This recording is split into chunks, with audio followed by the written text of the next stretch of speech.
kuninka harda bakka gaarii jirta of agarta TikTok nu dhufte Facebook nu dhufte challenge jette geemii taphataa oolte osoo lammiin kee ay keessatti dhiiga tufee boo. Ashamaa harka fuunee akkam jirtu hordoftoota kiyya nagaa keessanii nagaan qabaa galata rabbii isinis akka nagaa qabdan abdiin qabaa bakka jirtanitti nageenya rabbii si wajjiniin haa ta'u bakkee jirtanitti biyya jirtanitti mana jirtanitti hundi keessanuu nageenya waaqayyooti caala nagaa rabbiiti caala waan hunda caala rabbiin nagaa nuuf haa buusu nagaa nuuf haa kennu bakkee jirrutti biyya jirrutti jechuudha hunda keenyaafuu እና ቆራም ማድ በቹን በርባዴ ጆሌ ቴኛ መና ሂዳ ሳውዲ አረቢያ ኬሰቲ ደረረማ ድረም ድቹዳ ባዬ ለጴነ መጨብሳ ባዬ ነመገድሲሳ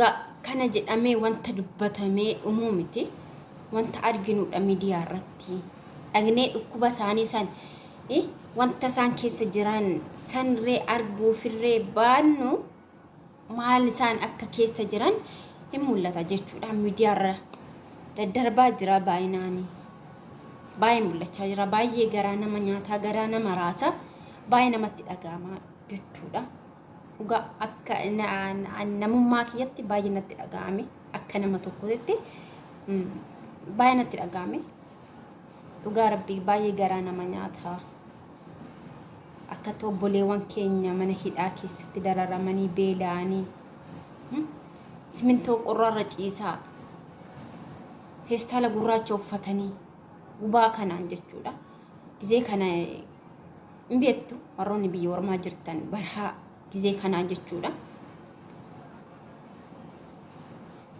mana keessaa nuti mana keessaa teenye uga rabbi gizee kana wanna nama godhu kan beeka jechuudha kan biyya ormaa jirutu beeka jechuudha baay'ee ulfaata cubbuu malee balleessaas yaani ijoolleen kun amma obboleewwan keenya kun akkuma nama tokko of jijjiiruudhaaf maatii ofii jijjiiruudhaaf kan biyyaa bahan akkuma keenya jechuudha nama ajjeesanii biyyaan baane hatanii biyyaan baane yookaan of jijjiiruudhaaf yookaan maatii ofii jijjiiruudhaaf kan biyyaa bahan jechuudha dhugaa rabbii baay'ee ulfaata cubbuu isaanii malee balleessaa isaanii malee mana hidhaa keessatti dararamaa jiru baay'ee ulfaata jechuudha baay'ee ulfaata baay'ee dhukkubni isaanii namatti dhaga'ama jechuudha gizee ho'aa kana bishaan nama barbaachisa nyaatarree haal takka hoo nyaatanii bishaanii gizee ho'aa kana bishaan nama barbaachisa daffa kana keessa ciisanii ilmaan nama akkana bakka tokkotti akka horiitti walitti nam'anii akkana ciisan hafuurri waliitu dhibee tokko jechuudha dhugaa rabbi baay'ee ulfaata kilaasii tokko keessa namni 3-4 yaani ijoolleen amma kana akkatti namni ol cannaqee rafuu dhiisi taa'uu dhiisito isaan ikko bakkuma miilatti akkanatti bakkuma itti socho'an jiru akkatti ol cannaqanii jiraatu jechuudha baay'ee ulfaata dhugaa rabbi baay'ee ulfaata baay'ee namatti dhaga'ama jechuudha namni cubbuusaa malee balleessaa tokko malee namni ofan jijjiira jedhee humna isaatiin hojjechuu biyyaa bee akkatti dararamuusaa baay'ee namatti dhaga'ama baay'ee dhugaa maaliifin calli namaa tokko yoo biyyaa bahu yookaan maatii ofii jijjiiree waan gaariin irraan oolaa jedheeti kan biyyaa bahu jechuudha jaallateeti miti eenyumtuu jaallateeti miti kan biyyaa bahu waan immoo kuufaa miti kan biyyaa nama baasu of jijjiiruudhaaf jireenya jiraannu san irraa xiqqoo fooyyessinee bakka dhaabbachuu jechuudha of danda'anii jiraachuudhaaf namni kan biyyaa bahu dhugaa ijoollee meeqatu ana maadaamii keessatti dararama isaan wayya warma dararamee jiraatu sanirree dhugaa rabbi kun ilmaan ijoolleen teenya dhugaan ijoollee amma baay'inaan kan mul'achaa jiru ijoollee dhiirati.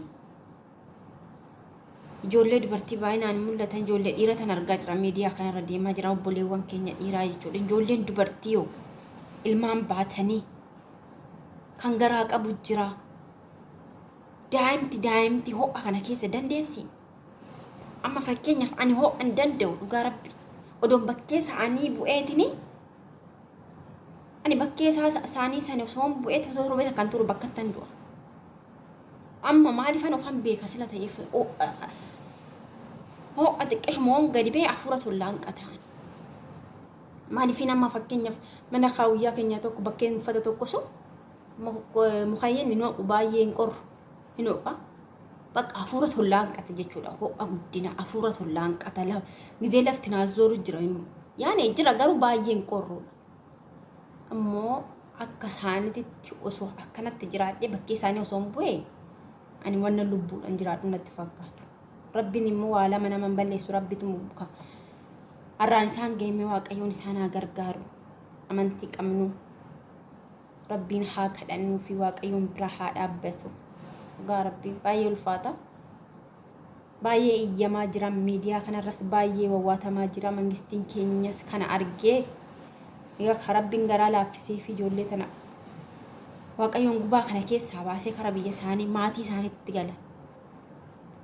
Haati ilmoon kiyya boonaa dhuftii laata jettee tala dhaabbatteetti. Garuu isaan akkana biyya ormaa keessatti darara. Kan lubbuun darbee reeffi isaaniitti irree nagaan hin galle meeqa jira. Baay'ee ulfaata. Dhugaa. Namni keenya biyyatti hin dararama. Biyyaa baanee hin dararamna. Maali garuu akkan. Dhugaa. Keenya bichaadha moo kan mee ani zeegaa biyya ormaan argu keenya malee. Nama miidiyaa irras kan deemaa jiru ijoollee keenya akkanatti maneedhaatti waxxafamee kan mul'achaa jiru. Zeegaa biyya ormaa zeegaan keenya kana ka'e kan jedhee bahee dubbatu hin argine. Moo keenyumata akkanatti hidhamee dararamaa jiramu. Baay'ee ulfaata dhugaa rabbi baay'ee ulfaata. Waaqayyoon nu halaaffisu malee rabbiin halaaffisuufi. Waan hundumaa kana keessa nagaan baasee maatii isaanii biyya isaaniitti rabbiin haa gashu. Baay'ee ulfaata. Nama ilmoo qabu jira. Haati teessee kan boossu jira ilmoon koomnaa galeetti. Abbaan ilmoo arguuf hawwa waa meeqa jira. Garuu keenya ijoolleen teenya baay'ee dararamaa jiru. Baay'ee namatti dhaga'ama. Akka nama tokkotti baay'ee natti dhaga'ame ana. Baay'ee na dhukkubse jechuudha keessa kiyya. Odoon bakkee isaanii bu'e maalaan ta'a kan jedhu tokko. Maaliifin jiruun biyya ormaa akkanaan nama dararti. Mana hidhaa keessa taa'anii cinqatii meeqa jira. Yaannu sammuu nama zoorsa. Dhugaa rabbi maal taanaa laata? Kanachi keessatti isaan cinaa ciisee lubbuu ba'u jira.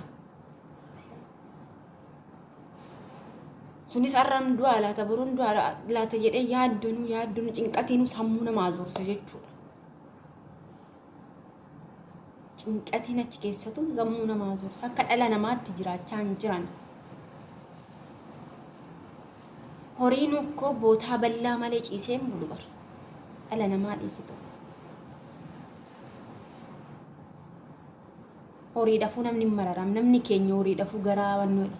Horii kun mee walitti xabbabamee jirhamee akkamitti rafanii bulanii jedhaniiti. Namni keenya horii dhafuu garaa laafa jechuudha. Garuu immoo Saudi Arabiyaa keessatti dhalli namaa ijoolleen teenya akka namaatti ilaalamaa hin jiran. Amma biyya Arabaa keessa nyaanni dhabameetii miti. Bishaan dhabameetii miti. Kuni haadhumaniidha malee nyaata isaanii guyyaa guyyaadhaan ikkoo qoshaashatti gadi guuraa oolu. Maaliif haadhumaniidha beelessaa jiru malee bishaanii fi nyaanni dhabameetii miti. Osoo mee biyya keenya iyyatti biyya teenya dirree ta'ee haa ta'u. Biyya Arabaa keessatti nyaanni dhabameetii miti. bishaan dhabameetii miti dhalli namaa beela fi dhoobdhaan du'aa jiru mana Saawud Arabiyaa keessatti dhugaa rabbi baay'ee ulfaata. Kana jedhamee dubbatamee kan dhumu miti rabbumti bichaan biraa dhaabbatu. Obboleewwan keenya nagaa godhu fayyaa argatanii waan hunda keessa darbanii waaqayyoon biyya isaaniitti nagaan akka gashuuf hin kadhannaa fi amma dandeenyu baay'ee ulfaata. Dhugaa rabbi baay'ee namatti dhaga'ame ana. Maal akkan jedhee hebsuun ulfaata jechuudha. Ni ulfaata. Namatti dhaga'ama madaan isaaniis wanna isaan keessa jiran namatti dhaga'ama jechuudha. Malafeen keessattuu ijoolleen biyya ormaa jirtan hin beektu. Dararama biyya ormaa jechuudha. Akka dhala namaatti jiraachaa jiran.